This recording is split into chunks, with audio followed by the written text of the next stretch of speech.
నేటి పునీతులు పునీత విర్జిలియస్ సల్ట్బర్గ్ గారు. దేవుని సేవకుడగు మోషే గీతమును, గొర్రెపిల్ల గీతమును వారు పాడుచుండిరి. బుధవారం, నవంబర్ 27, 2024.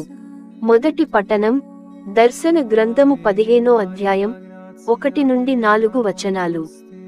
దివియందు నేను మరియొక అత్యాశ్చర్యకరమగు సంకేతమును చూచితిని.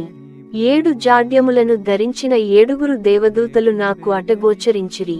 ఇవి తుది జాడ్యములు, ఏలయనా అవి దేవుని ఆగ్రహమునకు తుది స్వరూపములు.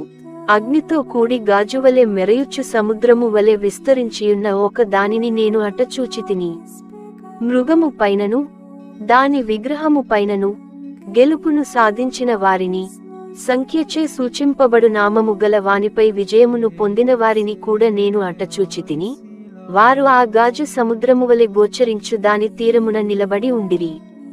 వారి చేతులలో దేవుడు ప్రసాదించిన వీణలు ఉండెను.